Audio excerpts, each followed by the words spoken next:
दोस्तों, आज से ठीक 4 साल पहले वर्ष 2022 की उस सर्द सुबह ने पूरी दुनिया के सामने एक ऐसा सच पेश किया जिसने विज्ञान और इतिहास के गलियारों में खलबली मचा दी। अंटार्कटिका के सबसे कुख्यात और जानलेवा माने जाने वाले वेडल सागर की करीब 10,000 फीट की डरावनी गहराइयों में, जहां सूर्य की किरण तक नहीं पहुंचती, वैज्ञानिकों के कैमरे पर एक ऐसी परछाई दिखी जिसे देखकर उनकी सांसें थम गई। अंधेरे और जमा देने वाले पानी के उस अथाह दबाव के बीच एक विशालकाय जहाज अपनी पूरी गरिमा के साथ सीधा खड़ा था। ये कोई साधारण मलबा नहीं था, ये था 107 साल पहले डूबा सर अर्नेस्ट शैकल्टन का महान जहाज एंडोरेंस। जहाज के पिछले हिस्सों पर सुनहरे अक्षरों में चमकता हुआ ये नाम आज भी उतना ही स्पष्ट है जितना कि साल 1915 में था। इस खोज ने इस बात पर मुहर लगा दी कि शैकल्टन की वो अविश्वसनीय कहानी महज कोई दंतकथा नहीं, बल्कि मानवीय इतिहास का सबसे बड़ा और ठोस सच है। इस रहस्य की जड़ें साल 1914 के उस दौर में छुपी है जब पूरी दुनिया प्रथम विश्व युद्ध के बारूद की गंध से भर रही थी। उसी समय सर अर्नेस्ट शैकल्टन ने एक ऐसा सपना देखा जिसे दुनिया पागलपन कह रही थी। उनका लक्ष्य था अंटार्कटिका के उस सफेद बर्फीले नरक को पैदल पार करना, जहां उस समय तक इंसान की पहुंच केवल एक कल्पना थी। शैकल्टन ने अखबारों में एक ऐसा विज्ञापन दिया जो आज भी इतिहास का सबसे डरावना विज्ञापन माना जाता है। उन्होंने लिखा था कि खतरनाक यात्रा के लिए कुछ बहादुर युवकों की आवश्यकता है। कम वेतन, कड़ाके की ठंड, महीनों का पूर्ण अंधेरा, निरंतर खतरा और सुरक्षित वापस आने की कोई गारंटी नहीं होगी,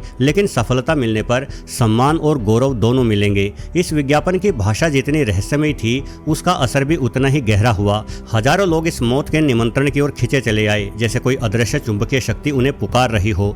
अंततः 27 ऐसे जाबाज चुने गए जिन्हें नहीं पता था कि वो जिस एंडोरेंस जहाज पर सवार हो रहे हैं वो जल्द ही उनकी कब्र या उनकी महानता का गवाह बनने वाला है। दिसंबर 1914 में जब एंडोरेंस ने साउथ जॉर्जिया के आखिरी मानवीय तट को पीछे छोड़ा तो समुद्र का रंग नीले से काला होने लगा, क्योंकि ये वो स्थान था जहां सूर्य देवता के दर्शन कभी कभार ही होते हैं। जैसे जैसे जहाज अंटार्कटिका के करीब पहुंचा, पानी की सतह पर बर्फ की चादरें दिखना भी शुरू हो गई। वेडल सागर के वो विशालकाय चट्टानें किसी बड़े समुद्री दैत्य के दांतों की तरह जहाज को घेरने लगी और जनवरी 1915 तक आते आते वो अनहोनी हो ही गई जिसका डर शैकल्टन को हमेशा से था। एंडोरेंस बर्फ के एक ऐसे चक्रव्यूह में फंस गया जहां से निकलना नामुमकिन था। जहाज अब समुद्र की लहरों पर नहीं, बल्कि बर्फ के एक तैरते हुए द्वीप पर टिका था। महीनों तक वहां पूर्ण अंधेरा छाया रहा। उस सन्नाटे में केवल बर्फ के टूटने और आपस में टकराने की वो भयानक आवाजें आती थी जो किसी प्रेत के अट्टहास जैसी लगती थी। शैकल्टन और उनके 27 साथियों के लिए समय जैसे ठहर गया था और उनकी एकमात्र साथी थी वो जानलेवा ठंड जो हड्डियों के अंदर तक घुसते हुए खून को जमा देती थी। उन 28 लोगों को ऐसे हालातों में फंसे हुए महीनों बीत गए। इस अंतहीन अंधेरे और जमा देने वाले सन्नाटे के बीच सबसे बड़ी हिम्मत ये थी कि खुद को जिंदा कैसे रखा जाए। जब जहाज में रखा हुआ अनाज और डिब्बाबंद भोजन खत्म होने के कगार पर पहुंच गया तो उन लोगों ने कुदरत के खिलाफ एक खूनी जंग शुरू की। जीवित रहने के लिए उन्होंने ठंडी बर्फ पर निवास करने वाली सील और पेंगुइन का शिकार करना शुरू कर दिया। वे उन जीवों के कच्चे मांस को ही खा जाते और उनकी मोटी चर्बी को ईंधन के रूप में इस्तेमाल करते। यानी वो 28 लोग पेंगुइन एवं सील के शवों को जलाकर खुद को गर्म रखते। रात के समय जब तापमान 0 से 40-50 डिग्री सेल्सियस नीचे चला जाता तो वो सभी लोग छोटे छोटे केबिनों में एक दूसरे से चिपककर सो जाते ताकि शरीर की गर्मी का फायदा उठाया जा सके। वस्तुतः अंटार्कटिका में रहने वाले तमाम जीव भी इसी तकनीक का उपयोग करते हैं। वो चुने हुए विशेष लोग थे जो आसानी से हार मानना नहीं जानते थे, लेकिन इस शारीरिक संघर्ष से भी बड़ा था मानसिक संघर्ष। सबको पागलपन से बचाए रखने के लिए शैकल्टन ने हर दिन का एक सख्त रूटीन बनाया हुआ था, जिसमें बर्फ पर रोजाना फुटबॉल खेलना और रात के समय जहाज के भीतर गाने बजाने का आयोजन आवश्यक था। वो सब लोग जानते थे कि अगर मन हार गया तो ये बर्फ उन्हें निगल लेगी। रोशनी की एक किरण न होने के बावजूद उन्होंने अपने भीतर की उम्मीद को जलाए रखा। वो पिघली हुई बर्फ को छानकर पीते और हर उस चीज को आग में झोंक देते जो उन्हें थोड़ी भी गर्मी दे सके। उस सफेद रेगिस्तान में वो 28 लोग केवल जीवित नहीं थे, बल्कि वो एक अस्तित्व की ऐसी लड़ाई लड़ रहे थे जहां हर बीतता हुआ पल एक चमत्कार के जैसा था। उन 28 जाबाज लोगों की आंखें हर रोज उस अनंत क्षितिज पर टिकी रहती थी, इस उम्मीद में कि कब सूरज की गर्मी इस सफेद कैद को पिघलाएगी और उनके जहाज एंडोरेंस को फिर से लहरों का राजा बनाएगी। लेकिन चूंकि अंटार्कटिका पृथ्वी के दक्षिणी गोलार्ध में स्थित है, इसलिए यहाँ का मौसम चक्र हमारे भारत जैसे उत्तरी देशों से बिल्कुल ही उल्टा चलता है। जब हमारे यहाँ मई जून की तपती गर्मी पड़ती है, तब अंटार्कटिका में रूह कपा देने वाली सर्दियाँ अपने चरम पर होती है, और जब हमारे यहाँ दिसंबर में ठंड होती है, तब वहाँ साल की सबसे ज़्यादा गर्मी पड़ती है। यानी शैकल्टन शेकल्टन एवं उनके अन्य 27 साथियों ने अपनी यात्रा दिसंबर की चरम गर्मियों में शुरू की थी और अब दिन प्रतिदिन गर्मी पीछे हट रही थी, इसलिए उन्हें अगले गर्म मौसम शुरू होने का इंतजार करना था जो कम से कम अक्टूबर से शुरू होना था। कड़े संघर्ष के मध्य में आखिरकार 9 महीने बीत गए और ठंड अब पहले की तुलना में कम हो चुकी थी, लेकिन जैसे ही अक्टूबर की आहट हुई, राहत मिलने की बजाय मुसीबतें और भी भयानक हो गई। आसमान में सूरज तो दिखाई देने लगा, लेकिन उसने बर्फ को पिघलाने की बजाय उसे हिंसक बना दिया। कुदरत का असली और क्रूर चेहरा अक्टूबर 1915 में तब सामने आया जब उन बर्फ की परतों ने एंडोरेंस को भींचना शुरू कर डाला। कल्पना कीजिए, कई फीट मोटी लकड़ी की दीवारें उस बर्फ के दबाव में ऐसे चरमरा रही थी जैसे किसी सूखे पत्ते को हाथों से मसल दिया जाए। दरअसल वेडल सागर कोई स्थिर बर्फ का मैदान नहीं है, बल्कि ये कुदरत की एक विशालकाय और अदृश्य चक्की है जहां समुद्र के भीतर की शक्तिशाली धाराएं और ऊपर से चलने वाली तूफानी हवाएं मीलों लंबी बर्फ की परतों को एक दूसरे की तरफ धकेलती हैं। अक्टूबर का महीना अंटार्कटिका में वसंत की आहट लेकर आता है और इस समय तापमान में होने वाली वृद्धि के कारण बर्फ की चादरें टुकड़ों में टूटने लगती हैं और जब हवाएं इन लाखों टन वजनी बर्फ के टुकड़ों को एक ही दिशा में धकेलती हैं तो उनके बीच पैदा होने वाला दबाव कल्पना से भी परे होता है। शेकल्टन का जहाज एंडोरेंस पूर्ण रूप से लकड़ी से निर्मित था जो बर्फ के मजबूत टुकड़ों के मध्य में फंस चुका था। हजारों टन का दबाव ये जहाज झेल नहीं पाया और उसकी कई फीट मोटी ओक की लकड़ियां माचिस की तिल्लियों की तरह चटकने लगी। जहाज के अंदर से आती वो आवाजें ऐसी थी जैसे कोई मरता हुआ जीव अपनी आखिरी सांसों में चीख रहा हो। 27 अक्टूबर 1915 को मिशन के संचालक शेकल्टन एवं एंडोरेंस के कप्तान फ्रैंक वर्सले ने वो ऐतिहासिक और भारी आदेश दिया। उन्होंने कहा कि जहाज छोड़ दो, हमें अब बर्फ पर ही रहना होगा। अपनी आंखों के सामने अपने घर और अपनी आखिरी उम्मीद को टूटते देखना किसी भयानक खौफ से कम नहीं था। नवंबर के अंत तक एंडोरेंस पूरी तरह से टूटकर उस अथाह सागर की गहराइयों में समा गया। अब 28 लोग बिना किसी जहाज के, बिना किसी दुनियावी संपर्क के, केवल बर्फ के एक अस्थायी और तैरते हुए टुकड़े पर अकेले थे। उनके पास न कोई रास्ता था और न ही कोई मंजिल, बस थी तो केवल जिंदा रहने की एक मध्यम सी उम्मीद।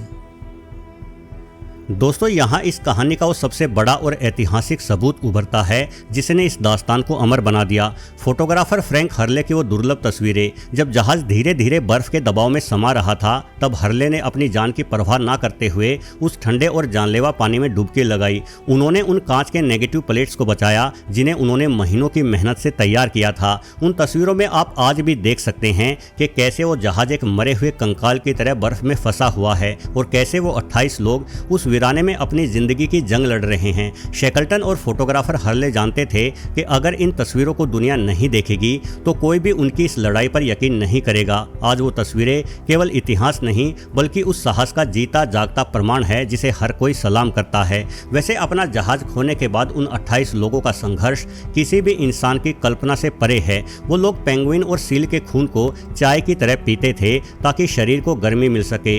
वो महीनों तक बर्फ के तैरते हुए टुकड़े पर रहे जो हर पल लहरों के साथ उत्तर की ओर बह रहा था। डर तब और भी गहरा हो जाता था जब रात के अंधेरे में उनके पैरों के नीचे की बर्फ अचानक फटने लगती थी। गर्मी लगातार बढ़ रही थी और जिस बर्फ के खंड पर 28 लोग अपना ठिकाना बनाए हुए थे वो पिघलते हुए छोटा हो रहा था। उस पर अचानक दरारें बन जाती। कई बार ऐसा हुआ कि किसी साथी का टेंट बर्फ में एकदम से बनी दरार में गिरते गिरते बचा। जब वो बर्फ का टुकड़ा पिघलते हुए इतना छोटा हो गया कि उस पर खड़ा होना भी मुमकिन नहीं रहा तो शेकल्टन ने अपनी 3 छोटी लाइफ बोट्स को समुद्र की लहरों में उतारा।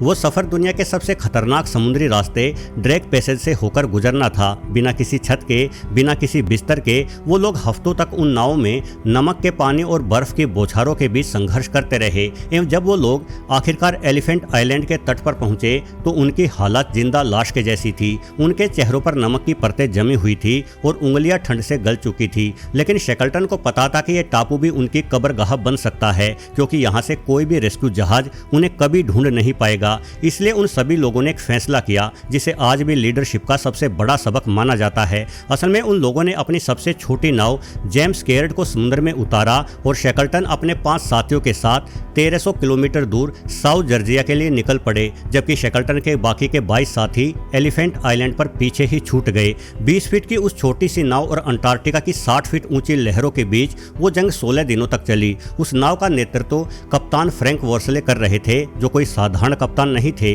वे समुद्र के उस मिजाज को समझते थे जो बड़ी बड़ी मशीनों की समझ से भी बाहर की चीज है।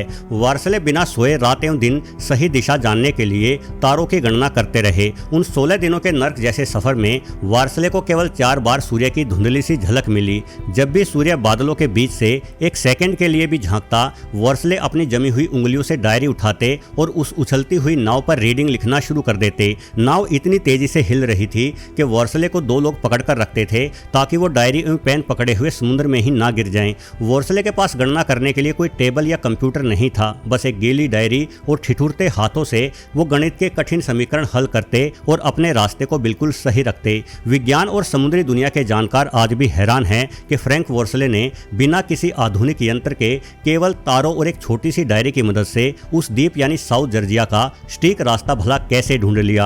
हालांकि साउथ जॉर्जिया पहुंचने के बाद भी उन लोगों की मुसीबतें कम नहीं हुई। वो द्वीप के उस हिस्से पर उतरे जहां केवल ऊंची चोटियां और बर्फीले पहाड़ थे। इंसानी बस्तियों तक पहुंचने के लिए उन्हें उन पहाड़ों को पार करना था जिन्हें पहले कभी किसी ने नहीं छुआ था। उन 5 लोगों में से 2 लोगों का थककर बुरा हाल था, इसलिए उनको वहीं किनारे पर छोड़ दिया गया और अगले 36 घंटों तक शेकल्टन और उनके अन्य 2 साथी बिना रुके आगे बढ़ते रहे और उन पहाड़ों को पार किया। इस दौरान उन्होंने उस रहस्यमयी थर्ड मैन फैक्टर का भी अनुभव किया जिसके बारे में अक्सर अनेकों लोगों ने बताया है।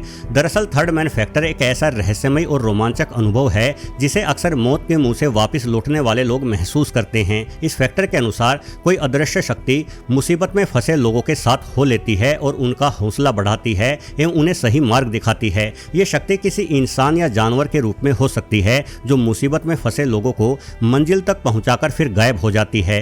हालांकि विज्ञान इसे कोपिंग मैकेनिज्म या भ्रम मानता है, जहां अत्यधिक मानसिक तनाव, जानलेवा थकान और अकेलेपन की चरम स्थिति में हमारा मस्तिष्क खुद को टूटने से बचाने के लिए एक काल्पनिक साथी का निर्माण कर लेता है ताकि उसे सुरक्षा और सहारे का एहसास हो सके। लेकिन दुर्गम पर्वतों को पार कर रहे शेकल्टन सहित उनके दोनों साथियों ने बाद में शपथ लेकर कहा कि उन्हें केवल महसूस ही नहीं हो रहा था बल्कि सच में एक अन्य मानव उनके साथ चल रहा था। जब भी वो गिर जाते वो मानव उन्हें उठाता था। उसकी आंखों में देखने भर से उन सब में हिम्मत आ जाती थी। वो रहस्यमय मानव लगातार मुस्कुराता रहता और आगे चलता रहता। हम तीनों तो बस उसके पीछे बिना सोचे समझे बढ़ रहे थे। और आखिरकार 20 मई 1916 को जैसे ही वो तीनों लोग स्ट्रोमनेस के वेलिंग स्टेशन पर पहुंचे तो वो रहस्यमय मानव उनकी ओर हाथ हिलाते हुए गायब हो गया। वेलिंग स्टेशन वो जगह होती थी जहां समुद्र से पकड़ी गई व्हेल मछलियों के तेल इत्यादि को रखा जाता था। दरअसल उन दिनों व्हेल्स का शिकार बड़े पैमाने पर हुआ करता था। जब स्टेशन मैनेजर ने